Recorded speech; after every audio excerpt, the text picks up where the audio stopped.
Sudaners, kumaha kabarna? Damang sadayana dengan saya si Otong kembali lagi di channel Ningali Film. Pada episode kali ini kita akan melanjutkan alur cerita dari film Pendekar Lemah Pemilik Kekuatan Terkuat untuk bagian yang ke-6. Dan tidak usah berlama-lama lagi, mari kita mulai ceritanya.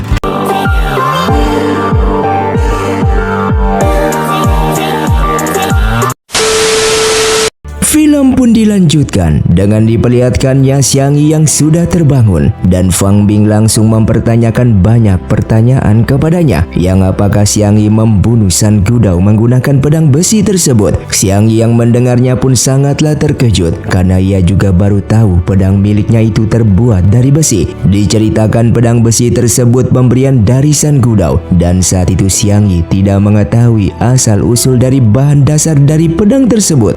Setelah mengingat semuanya, ia pun sadar kalau San Gudao pasti telah membunuh anak laki-laki yang waktu dulu diselamatkan dan mengambil baju besi beserta pedang besinya yang sangat diinginkan oleh semua pendekar. Lalu setelah itu ia pun menjelaskan kalau ia tidak tahu pedang itu adalah pedang besi, dan ia juga tidak tahu jubah yang dipakai San Gudao merupakan jubah besi. Bahkan ia bukan pembunuhnya. Di sana Fang Bing tidak percaya atas ucapannya itu, dan mulai sekarang Fang Bing memutuskan pertemanan mereka.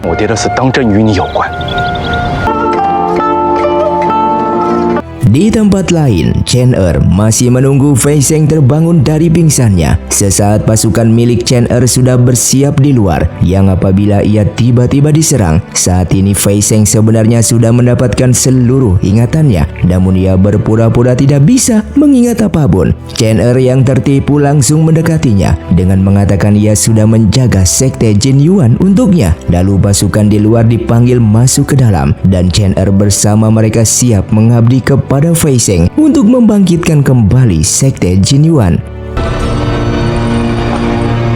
Sementara itu Xiang Yi terbangun dari pingsan dan sudah berada di rumah berkat pertolongan dari Susi. Sesaat Susi mempertanyakan keberadaan Fang Bing, dan Xiang Yi berbohong kalau Fang Bing sudah kembali ke rumahnya.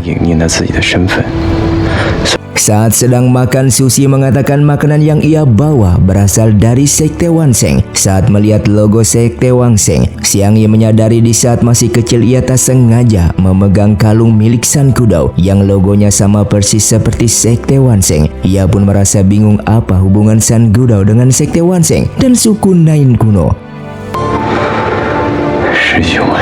Sedangkan Chen Er saat ini merasa senang karena Fei Seng tidak mengingat apa yang sudah terjadi dan hanya bisa mengingat kejadian 10 tahun terakhir. Dengan begini ia bisa membuat Fei Seng jatuh ke pelukannya, yang tanpa sadar apa yang dibicarakannya itu sudah didengar langsung oleh Fei Seng dari luar. Sesaat majikannya yang sangat misterius ini pun datang ke sana untuk mempertanyakan bagaimana bisa Xiang Yi masih hidup padahal sudah diracuni menggunakan racun saat 10 tahun yang lalu. Majikannya di sana tiba-tiba gemetaran, yang seolah-olah panik dengan keberadaan Xiang Yi, dan mereka pun harus segera membunuhnya.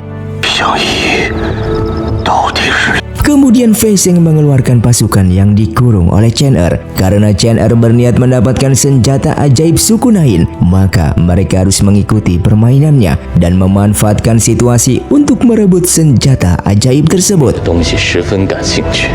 Di sekte Baichuan, mereka pun berhasil menangkap pasukan sekte Jin Yuan, yang ternyata pasukan itu sengaja tertangkap oleh mereka supaya bisa menyebar fitnah kalau Xiang Yi bekerja untuk sekte Jin Yuan. Mendengar hal itu, sekte Baichuan pun langsung mengeluarkan perintah penangkapan dari Xiang Yi.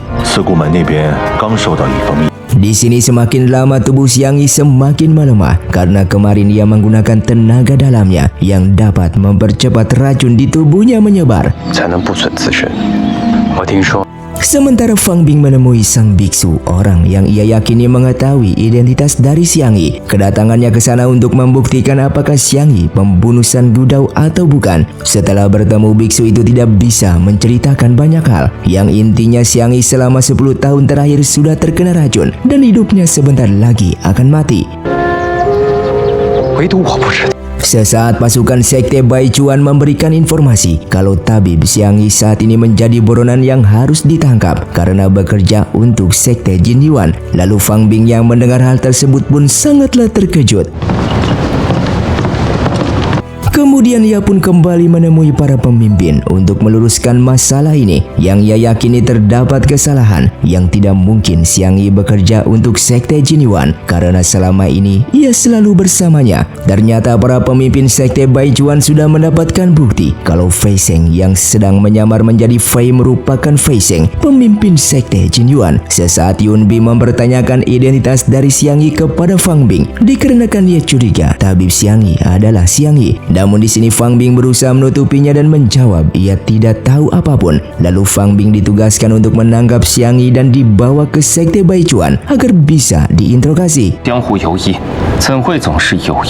Singkatnya, adegan pun berpindah di sebuah kota. Salah satu wanita kembali ke rumahnya untuk bersembunyi. Dikabarkan kota tersebut terdapat penjahat yang suka menculik wanita untuk dinikahi lalu dibunuh. Tak lama kemudian rumah mereka pun terdapat sekotak uang. Sebagai pertanda penjahat itu menginginkan anak wanita dari keluarga tersebut. Hingga keesokan harinya Susi menunjukkan pengumuman bahwa Xiang Yi menjadi buronan ke sekte Baijuan atas tuduhan bekerja sama dengan sekte Jinyuan. Xiang Yi lalu memutuskan untuk pergi dan meminta Susi menjaga rumah berjalan miliknya.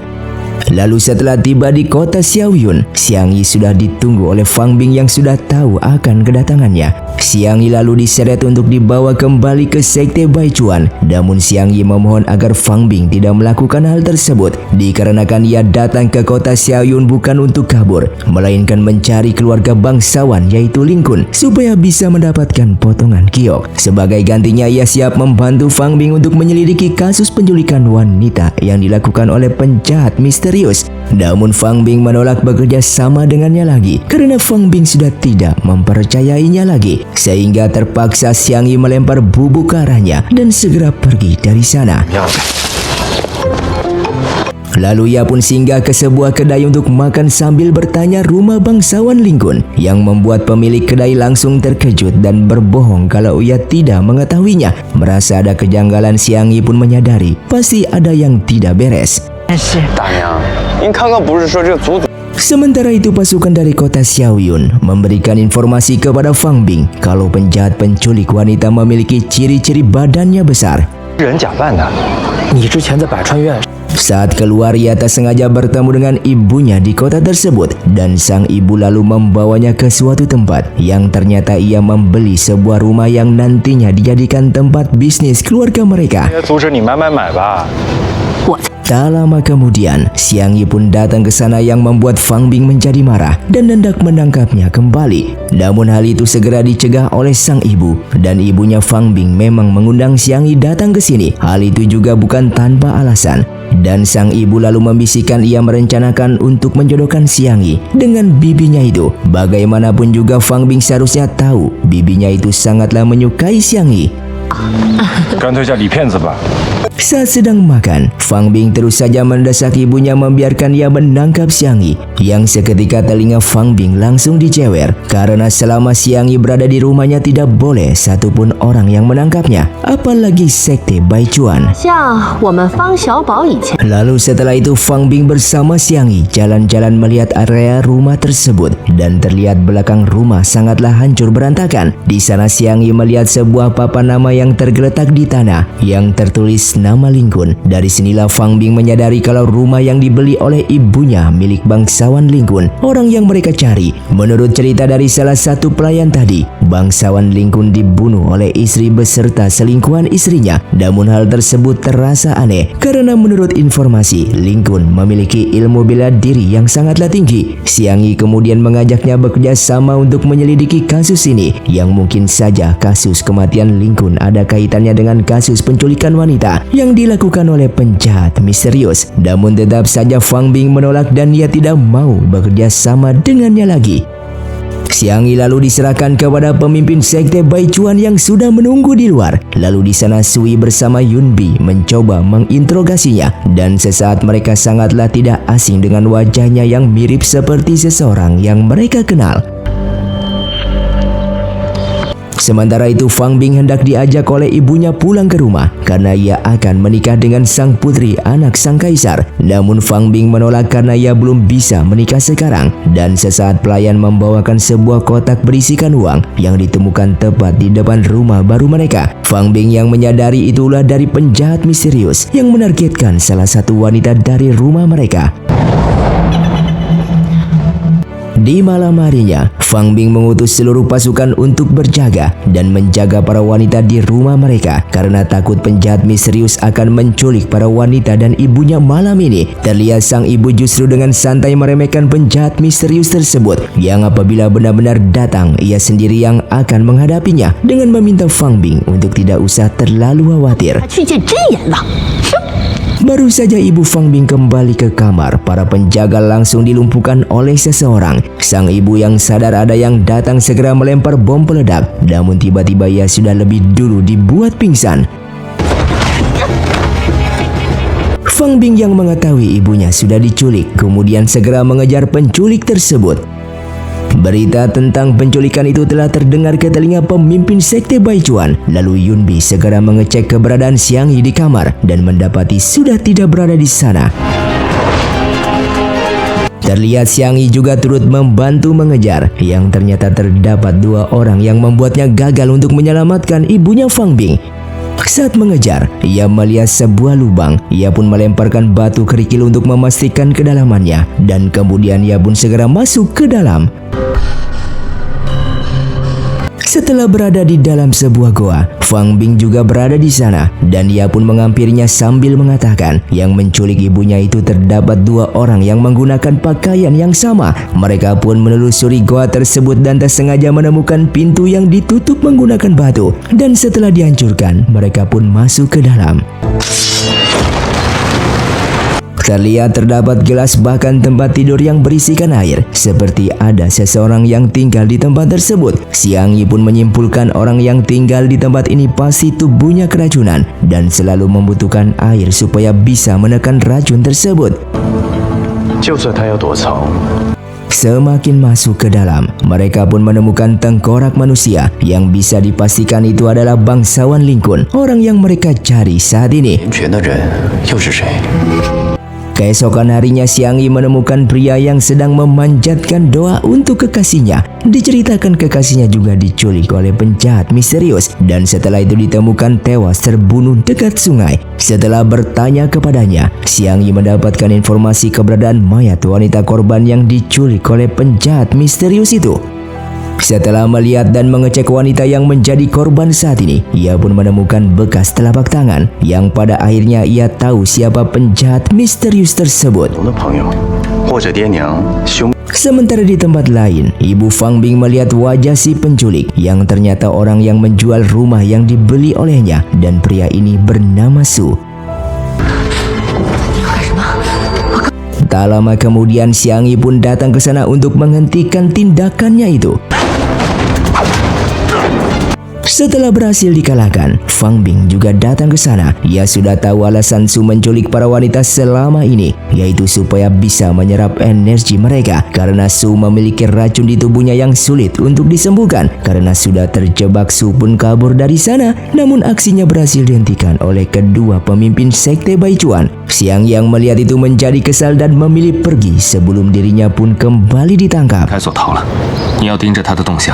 Di saat hendak diinterogasi, Su merintih kesakitan dan terus meminta air. Fang Bing mengatakan setelah disiram air barulah Su sedikit lebih tenang karena di tubuh Su terdapat sebuah racun dan membutuhkan air untuk membuatnya tidak merasakan sakit. Lalu Fang Bing mengambil potongan giok tersebut dan menyiraminya dengan air. Sesaat potongan giok itu diambil oleh Yunbi dan ia pun keluar untuk membawa potongan giok kembali ke sekte Baichuan. Sui yang masih belum bisa mempercayainya kemudian mengajak bersama-sama untuk kembali. Karena bagaimanapun juga Yunbi pernah bekerja sama dengan Chen Er untuk mencelakai Xiang Yi. Yunbi yang merasa dirinya selalu dicurigai kemudian bersedia pergi bersamanya supaya Sui mempercayainya kalau ia sudah menyesal. Singkatnya, Su pun dimasukkan ke dalam penjara yang di bawahnya terdapat air. Hal itu sengaja dilakukan oleh Fang Bing asalkan ia mau buka mulut, maka Su akan direndam. Yang apabila menolak maka penjara tersebut akan dinaikkan kembali. Dikarenakan Su menolak untuk buka mulut siapa orang yang membantunya selama ini, sehingga ia pun disiksa menggunakan alat yang dibuat oleh ibunya Fang Bing.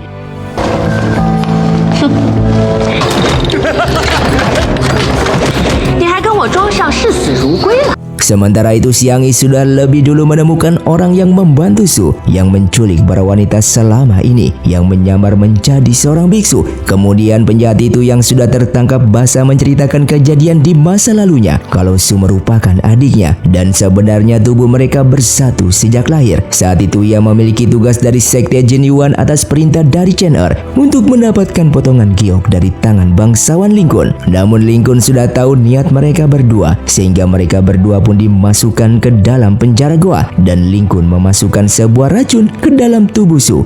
Tidak ingin itu terjadi, Su pun membelah tubuh mereka berdua supaya racun tersebut diterima oleh Su sendiri. Kemudian mereka melakukan balas dendam dengan membunuh istrinya Ling Kun. Setelah Ling Kun terjebak, mereka pun juga membunuhnya dan mengambil potongan giok tersebut. Sesaat pria ini pun mengatakan potongan giok yang dipegang oleh Su, adiknya, merupakan yang palsu dan yang asli bersama dirinya. Ia pun akan memberikannya kepada Xiang Yi, asalkan Xiang Yi mengeluarkan Su dari penjara dan mengobati racun di tubuh adiknya itu. Yang apabila Xiang Yi menolak maka pria ini akan menyerahkan potongan giok tersebut kepada Sekte Jin Yuan.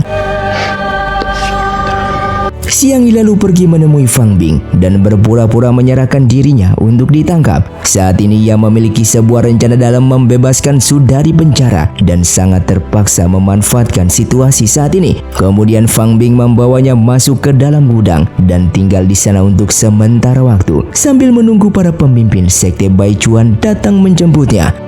Ibu Fang Bing pun datang ke sana dan menjadi marah melihat Xiang Yi diperlakukan seperti itu, bahkan ditempatkan di sebuah gudang. Ia pun mengancam anaknya ini untuk tidak bertindak macam-macam kepada Xiang Yi karena bagaimanapun juga Xiang Yi yang menolong sang ibu saat diculik kemarin.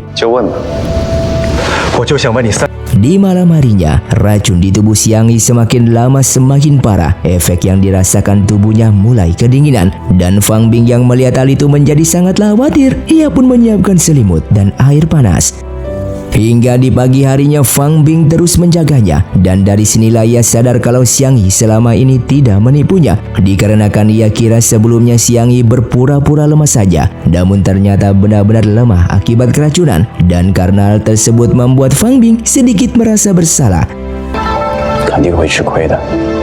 Setelah terbangun, Xiang Yi mencoba menceritakan masa lalunya supaya Fang Bing tahu bukan ia pembunuh dari San Gudao. Saat itu ia bersama San Gudao menolong satu keluarga yang dibantai oleh para pendekar yang hendak mencuri jubah dan pedang besi. Pria di sana meminta mereka membawa anak laki-lakinya ke rumah sang kakek sekaligus membawa jubah dan pedang besi tersebut yang diinginkan oleh seluruh pendekar. Setelah itu ia bersama San Gudao pun berpisah dan anak laki-laki itu akan diantar oleh San Gudao sendirian. Namun San Gudao yang kembali mengabarkan anak laki-laki itu tewas terbunuh oleh para pendekar yang ingin mencuri jubah dan pedang besi tersebut. Dan 3 tahun kemudian, ia pun diberikan sebuah pedang oleh San Gudao yang tanpa mengetahui asal-usul dari pedang tersebut. Dan sekarang Xiang Yi sudah tahu kalau pedang itu adalah pedang besi, yang kemungkinan San Gudao yang membunuh anak laki-laki tersebut agar bisa mendapatkan jubah besi dan pedang tersebut. Sesaat datang pasukan melapor kalau Su menghilang dari penjara dan Fang Bing yang pergi ke sana sudah tidak melihat keberadaannya. Yang ternyata itulah dari Xiang Yi yang meminta ibunya Fang Bing untuk melepaskan Su. Bahkan ibunya ini juga melepaskan Xiang Yi dan apa yang dilakukan oleh sang ibu sebagai bentuk balas budi kepada Xiang Yi. Singkatnya, Xiang Yi yang mencoba mengeluarkan racun di tubuh Su, dan setelah melakukan itu ia pun meminta kepada pria itu untuk menyerahkan potongan giok yang asli. Namun siapa sangka pria itu berkhianat dan justru ingin membunuhnya. Xiang Yi yang sudah menyadari ini sejak awal ternyata tidak benar-benar mengeluarkan racun di tubuh Su, dan malah di tubuh Su saat ini terdapat racun mematikan sama sepertinya. Dan saat ini Xiang Yi sudah tahu keberadaan potong giok tersebut karena sebelumnya ia menempelkan sebuah madu saat menyentuhnya. Dan benar saja, Fang Bing yang tak sengaja mengikuti lebah milik Xiang Yi mendapatkan sebuah tempat tersimpannya potongan giok yang asli. Namun di saat laci meja dibuka terdapat jebakan bubuk beracun, dan ternyata potongan giok itu tidak berada di dalam kotak melainkan di bawah meja. Lalu Fang Bing pun terbangun di sebuah tempat dalam kondisi terikat. Pria itu sengaja memasang jebakan itu untuk mengumpan Xiang Yi datang ke sini. Yang pada akhirnya Xiang Yi pun kembali datang ke sini yang berencana melepaskan Fang Bing dari sana. Namun pria itu meminta Xiang Yi menyembuhkan racun mematikan di tubuh adiknya itu, dan kalau tidak Fang Bing akan ia bunuh. Di sini Xiang Yi mengaku di tubuhnya juga terdapat racun mematikan dan hingga sampai saat ini belum bisa disembuhkan. Lalu di saat pria itu sedang lengah, seketika itu Xiang Yi berhasil menyerangnya dan melepaskan Fang Bing dari sana. Kemudian kakak beradik ini pun menyatukan kekuatan untuk bertarung. Namun hanya dengan satu kali serangan saja mereka pun dikalahkan begitu mudah oleh Xiang Yi. Setelahnya mereka pun segera pergi dan mengambil potongan giok yang asli sebelum gua itu runtuh. Setelah berhasil keluar, Chen Er bersama pasukannya pun sudah menunggu untuk merebut kembali potongan giok di tangan mereka, sehingga pertarungan pun terjadi.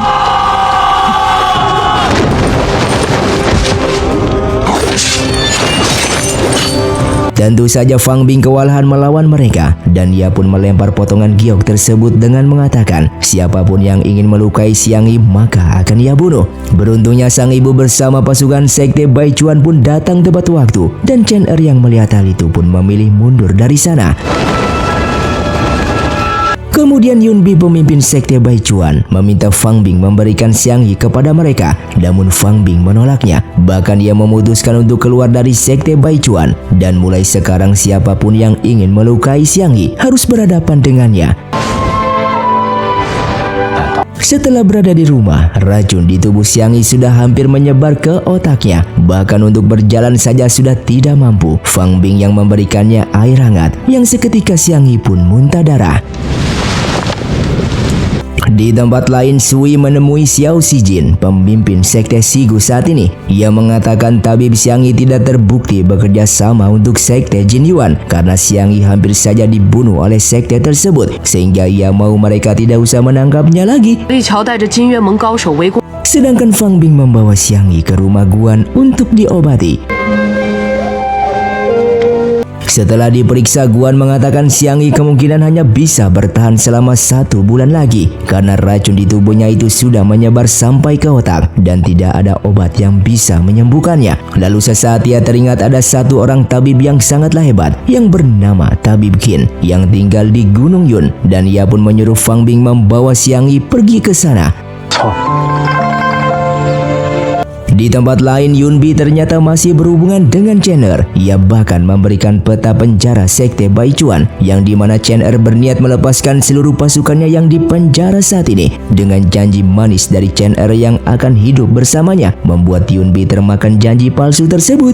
Di sini Chen Er mengatakan kalau tabib Xiang Yi adalah Xiang Yi yang masih hidup. Dengan mendengar hal itu, Yun Bi sangatlah terkejut dan kecurigaannya selama ini ternyata benar, sehingga Chen Er kemudian menyuruhnya untuk membunuh Xiang Yi, karena apabila tidak, maka Xiang Yi yang telah sembuh dari racunnya kemungkinan Yun Bi adalah orang yang pertama akan dibunuh karena sudah meracuni Xiang Yi 10 tahun yang lalu.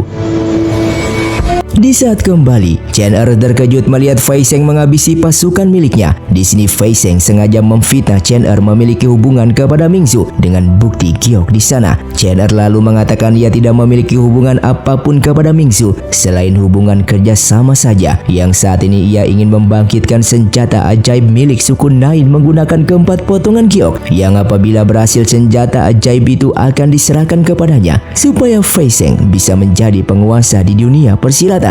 Dengan mendengar hal itu, Fei Seng kemudian meminta potongan giok darinya dan biarkan saja ia yang menyimpannya untuk membuktikan kesetiaan Chen Er. Dan tanpa berpikir panjang, Chen Er pun memberikan kepadanya. Singkatnya, Fang Bing membawa Xiang Yi pergi ke rumah Tabib Kun. Lokasinya cukup jauh, namun Fang Bing tidak menyerah dan terus menggendongnya karena bagaimanapun juga nyawa Xiang Yi tidak akan bisa bertahan lama. Di saat itu Mingzu berniat mencuri wadah Lumo yang merupakan senjata ajaib milik suku Nain. Baru saja hendak membuka lemari besi di sana, tiba-tiba ia pun dipukul oleh Wan yang telah bersembunyi di sana. Ia memang mencurigainya dan menunggu kedatangannya dari tadi. Kemudian ia pun diseret ke hadapan sang majikan atas tuduhan berkhianat dan dari belakang pedang pun menusuknya hingga terbunuh.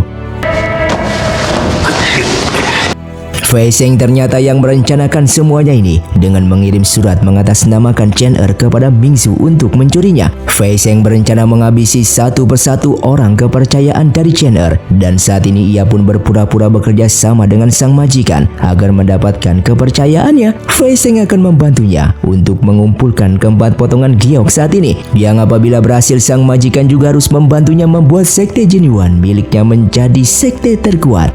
Di tempat lain, Chen Er berusaha memasang racun di dalam dupa supaya Fei Seng tetap lupa ingatan. Namun tak lama kemudian Fei Seng datang menyerangnya dan ia pun mengaku hanya berpura-pura lupa ingatan saja selama ini untuk mengetahui apa yang sebenarnya Chen Er lakukan. Lalu Chen Er terus menjelaskan apa yang ia lakukan selama ini untuk membuat Fei Seng menjadi penguasa. Namun tetap saja Fei Seng menolak dan tidak mau memiliki wanita licik sepertinya, yang tiba-tiba pasukan milik Chen Er datang ke sana untuk menangkapnya, dan siapa sangka Fei Seng sudah menyiapkan pasukannya sendiri sehingga seluruh pasukan Chen Er langsung dihabisi. Sementara itu Fang Bing berhasil membawa Xiang Yi ke rumah Tabib Qin. Di sana Tabib Qin tidak berada di rumah dan mereka pun masuk ke dalam. Lalu Fang Bing menemukan sepasang tempat tidur yang dicurigai milik San Gudao ayahnya bersama Xiang Yi. Di sana Xiang Yi membenarkan perkataannya itu dan kotak peninggalan San Gudao juga berada di sana. Lalu Fang Bing melihat satu persatu benda milik ayahnya. Namun ada yang aneh karena seluruh barang tersebut telah hancur berantakan, seperti salah satu pedang kayu milik San Gudao patah menjadi dua bagian. Xiang Yi sesaat teringat di masa lalunya, yang di saat itu San Gudao selalu kalah bertarung melawannya. San Gudao sangatlah berambisi menjadi jauh lebih kuat dan berlatih sepanjang hari. Namun tetap saja San Gudao belum bisa mengalahkan dirinya. Di dalam kotak tersebut terdapat tulisan nama Xiang Yi yang disilang, dan dengan melihat hal itu Fang Bing akhirnya menyadari kalau San Gudao selama ini membencinya, namun selalu disembunyikan dan berpura-pura bersikap baik di hadapannya selama ini. Lalu Xiang Yi menceritakan masa lalunya kepada Fang Bing. Di saat dulu ia selalu menang setiap bertarung melawan San Gudao, hingga suatu ketika ia sengaja mengalah. Namun hal itu disadari oleh sang guru yang sangatlah marah kepadanya, yang apabila mengalah seperti itu. San Gudao yang mendengar hal tersebut merasa kesal karena Xiang Yi menganggap remeh dirinya. Semenjak kejadian itu Xiang Yi tidak pernah mau mengalah lagi, dan selama hidupnya San Gudao selalu kalah setiap bertarung melawannya. Sementara di tempat lain, Fei Seng memasukkan Chen Er ke dalam penjara yang berisikan orang-orang yang pernah dijahati oleh Chen Er. Setelah itu Fei Seng mendapatkan informasi kalau Xiang Yi sedang sekarat dan dibawa oleh Fang Bing ke suatu tempat untuk mengobati racunnya. Fei Seng yang mengetahui hal itu segera meminta pasukannya di sana untuk mendapatkan bunga Wansen, karena apapun yang terjadi Xiang Yi tidak boleh sampai mati. Hingga singkatnya mereka berdua berhasil bertemu dengan Tabib Qin, yang tentu saja Tabib Qin yang melihat kedatangan Xiang Yi menjadi sangatlah senang. Setelah mengetahui ia mengidap racun mematikan di tubuhnya, Tabib Qin pun berencana mengeluarkan racun tersebut menggunakan tenaga dalamnya. Namun Xiang Yi tiba-tiba menolak karena ia tahu Tabib Qin bukan mengeluarkan racun di tubuhnya, melainkan memindahkan ke tubuhnya sendiri yang apabila dilakukan, maka Tabib Qin yang justru akan keracunan sampai mati. Dan hal itu dibenarkan oleh Tabib Qin. Namun apapun akan ia lakukan demi kesembuhannya. Baru saja hendak melakukan teknik pertukaran, Xiang Yi langsung menghentikannya karena ia tidak mau melihat Tabib Qin terbunuh karena dirinya. Saat keluar di hadapan Fang Bing, Xiang Yi mengaku telah disembuhkan oleh Tabib Qin. Ia sengaja membohonginya supaya Fang Bing tidak mengkhawatirkannya lagi. Lalu Tabib Qin menunjukkan kamar San Gudao kepada Fang Bing. Setelah mengetahui Fang Bing merupakan anaknya, Fang Bing yang baru saja ingin beristirahat sesaat menyadari ada yang aneh dengan bantal tersebut. Saat dilihat ternyata terdapat sebuah kotak. Melihat keanehan isi dari dalam kotak tersebut, ia pun segera memberikannya kepada Xiang Yi. Saat dibaca, mereka pun sadar surat tersebut merupakan sebuah fakta tentang suku Nain. Tertulis dengan jelas suku Nain memiliki senjata ajaib berupa rumput, racun, serangga api, dan wadah lumo. Setelah kehancuran suku Nain keempat, senjata ajaib tersebut menghilang. Wanita keturunan dari suku Nain yang bernama Putri Xuan menikah dengan kaisar terdahulu yang bernama Fang Ji. Ternyata Putri Xuan sengaja menikah dengan sang kaisar supaya memiliki seorang anak yang kelak menjadi penerus kaisar berikutnya. Dengan begitu anaknya yang akan menjadi kaisar berikutnya akan ia kendalikan untuk membangkitkan kembali suku Nain dengan menggunakan wadah lumo dan serangga api. Karena kedua barang ajaib tersebut bisa menguasai dan mengendalikan semua orang. Namun puluhan tahun kemudian kekaisaran dikudeta oleh orang lain dan semua rencananya menjadi gagal total. Ia pun tewas terbunuh dan anaknya pun menghilang. Setelah melihat isi surat tersebut, Xiang Yi bersama Fang Bing menyadari kalau keturunan kekaisaran saat ini seharusnya milik suku Nain dan penerus sang kaisar seharusnya anak dari Putri Xuan yang telah menghilang itu. Di sana mereka pun kembali dibuat terkejut setelah melihat tanggal lahir dari anak Putri Xuan sama persis seperti tanggal lahir San Gudao. Bahkan Xiang Yi menemukan sebuah gambar logo yang mirip seperti kalung yang selama ini dipakai oleh San Gudao. Dengan segera mereka menggali kuburan San Gudao dan alangkah terkejutnya mereka. Mayat di sana setelah diperiksa secara teliti ternyata bukanlah San Gudao, melainkan orang lain yang wajahnya dibuat mirip. Bahkan jubah besi yang digunakannya pun ternyata palsu. Mereka berdua pun sadar San Gudao sengaja memalsukan kematiannya dan mengadu domba sekte Sigu bersama sekte Jin Yuan supaya menjadi hancur. Apa yang dilakukan San Gudao selama ini demi bisa merebut posisinya di kekaisaran, karena bagaimanapun juga San Gudao adalah anak dari Putri Xuan, seorang pangeran penerus di kekaisaran. Di malam harinya, Fang Bing dihampiri oleh sang majikan dan menunjukkan dirinya yang ternyata ia adalah San Gudao, ayahnya. Hal itu membuat Fang Bing sangatlah terkejut setelah mengetahui identitasnya itu. Di sana San Gudao mengajak Fang Bing untuk ikut bersamanya menguasai dunia karena mereka adalah keturunan dari suku Nain, suku yang seharusnya menjadi pemimpin di kekaisaran menurut garis keturunan. Fang Bing tentu saja menolak meskipun San Gudao adalah ayahnya. Namun selama ini San Gudao sudah mencampakkannya dan yang ia akui saat ini adalah ayah dan ibunya dari keluarga Fang yang sudah membesarkannya hingga sampai saat ini. San Gudao mengaku ia meninggalkan Fang Bing bukan mencampakkannya, melainkan ia selama ini berusaha merebut apa yang seharusnya milik mereka, yaitu posisi di kekaisaran. Xiang Yi lalu datang ke sana dan sangatlah terkejut melihatnya masih hidup. Kemudian San Gudao pun tertawa karena selama ini ia hanya memanfaatkan sekte Sigu yang diciptakan oleh Xiang Yi untuk mencapai tujuannya. Namun karena Xiang Yi sudah tidak sejalan lagi dengannya, ia pun mengadu domba sekte Sigu dan sekte Jin Yuan supaya menjadi hancur. Ia juga yang menyuruh Chen Er untuk memberikan racun mematikan kepada Yun Bi supaya bisa meracuni Xiang Yi.